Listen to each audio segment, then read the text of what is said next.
Baik, Assalamualaikum warahmatullahi wabarakatuh. Oke, jadi sudah lama saya tidak membuat konten video. Jadi pada konten video kali ini saya ingin sharing gitu ya dengan teman-teman.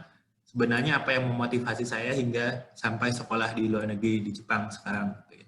Nah, oh ya by the way, sekarang di Senda ini jam 21.30 malam. Jadi sekarang saya posisinya masih di lab karena berhubung di luar sedang hujan dan kebetulan sedang ada badai, typhoon sampai besok pagi, ya saya sedikit menunggu hujan reda lah, agak-agak ada hujannya. Oke, jadi sebenarnya apa yang memotivasi saya sampai sekolah di Jepang? Jadi kalau boleh flashback gitu ya, jadi kenapa saya bisa punya mimpi sekolah di luar negeri? Sebenarnya itu asal muasalnya adalah mimpi ibu saya gitu. Nah, kenapa ibu saya bisa mempunyai mimpi sedemikian gitu ya? Sebenarnya ibu saya tuh mimpinya tidak anaknya sekolah ke luar negeri, cuman sekolah setinggi tingginya. Dan kenapa ibu saya bisa sampai punya mimpi seperti itu? Nah, kalau boleh flashback, jadi ibu saya itu ikut program transmigrasi. Mungkin teman-teman sudah tahu ya apa itu transmigrasi. Nah, secara istilah transmigrasi itu kan perpindahan penduduk dari suatu pulau yang padat penduduknya ke pulau yang kurang padat penduduknya gitu ya. Nah, kebetulan ibu saya itu ikut program transmigrasi tahun 1982. Itu berarti di zaman eranya Pak Harto gitu ya. Dan pada saat itu ibu saya dan bapak saya gitu bersama dua orang kakak perempuan saya. Kakak perempuan saya itu yang pertama baru berumur 2 tahun dan yang kakak perempuan saya yang kedua baru berumur 2 atau 3 bulan. Jadi masih sangat balita gitu ya. Dan kalau di Unut gitu ya, jadi ibu saya itu asal muasalnya dari Banjarnegara, Jawa Tengah. Kemudian ikut program transmigrasi ke Kabupaten Mukomuko yang ada di Bengkulu. Nah, kalau boleh saya tunjukkan kepada teman-teman, peta Indonesia gitu ya. Jadi bisa biar kebayang gitu jarak antara Jawa Tengah, Banjarnegara dengan Bengkulu di Kabupaten Mukomukonya. Jadi, nah ini Jawa Tengah itu ada di sini. Sedangkan Bengkulu, Kabupaten Mukomuko ada di sini. Coba bisa teman-teman bayangkan ya, ini sangat jauh sekali. Beda pulau, beda provinsi, beda pulau gitu. Tapi masih satu Indonesia. Nah, jadi kalau saya cek di Google Map, itu jarak antara Banjarnegara yang ada di Jawa Tengah dengan Kabupaten Mukomuko yang ada di Provinsi Bengkulu itu sekitar 1.447 km. Nah, kalau di Google Map itu saya cek sekitar butuh waktu sekitar 28 jam untuk mencapai tujuan dari Banjarnegara, Jawa Tengah ke Mukomuko yang ada di Bengkulu.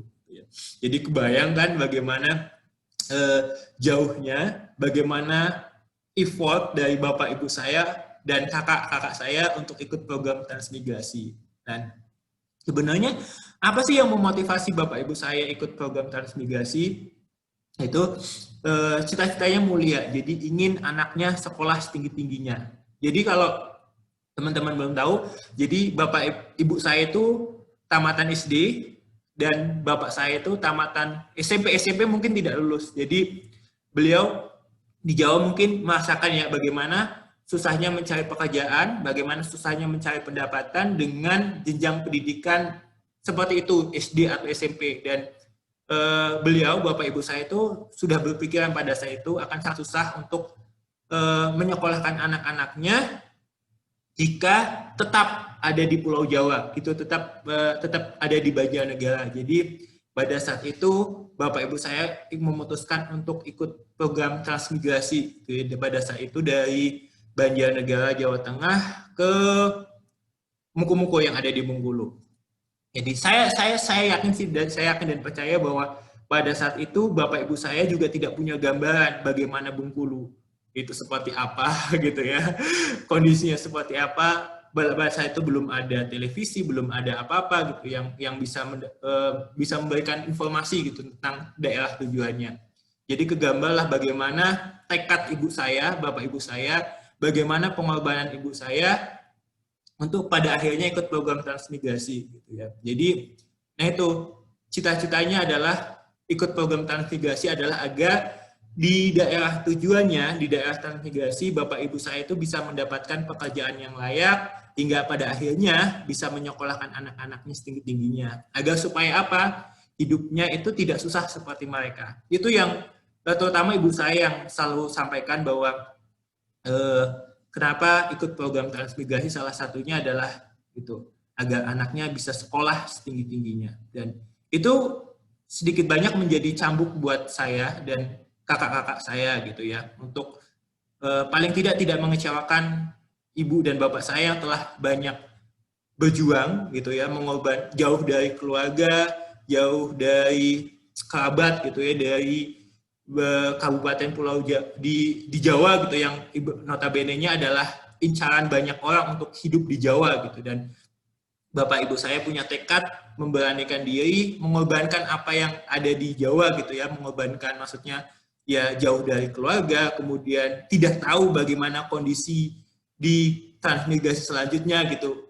Beliau gambling gitu. Jadi kalau ditanya kemudian apa yang menjadi motivasi saya adalah itu mimpi dan cita-cita bapak ibu saya untuk bisa sekolah setinggi-tingginya. Dan kalau bisa dibayangkan seperti ini, jadi ikut program Transmigran ini seperti ini, jadi rumah itu baru lahan yang baru dibuka gitu. Jadi dibuatkan rumah, kemudian situ akses kendaraan sangat susah. Ya bisa dibayangkan sih di awal-awal transmigrasi bagaimana susahnya gitu ya. Bahkan ibu saya dulu mungkin kalau tidak punya cita-cita dan tidak punya tekad bahwa ingin menyekolahkan anak setinggi-tingginya, mungkin beliau akan kembali lagi ke Jawa gitu ya, kembali lagi mengingat kondisi yang ada di daerah transmigrasi seperti itu. Nah itu yang mungkin kalau ibu saya tidak punya tekad demikian mungkin sudah memutuskan kembali, karena banyak orang yang ikut program transmigrasi kemudian tidak betah kembali lagi ke daerah asalnya gitu ya. Dan ibu saya dan bapak saya memutuskan untuk bertahan, dan alasan bertahan adalah seperti itu, tekad untuk bisa menyekolahkan anak setinggi-tingginya. Jadi itu yang selalu menjadi motivasi saya untuk saya harus sekolah setinggi-tingginya. Saya tidak boleh mengecewakan bapak ibu saya.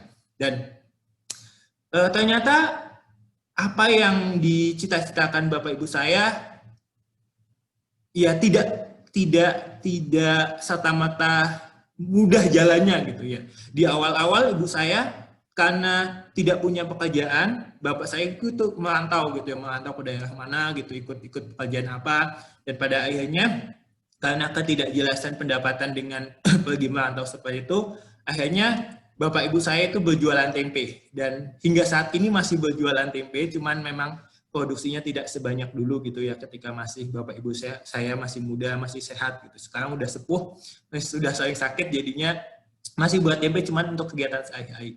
Dan itulah sebenarnya kalau bahkan teman-teman saya itu dulu memanggilnya saya adalah ATT, anak tukang tempe gitu ya. Jadi oke, jadi itu saja yang mungkin bisa saya sharing dengan teman-teman.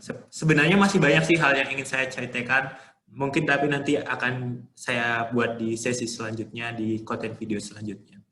Oke, yang jelas itu salah satu motivasi terbesar saya sekolah sampai di Jepang adalah mimpi dan cita-cita bapak ibu saya.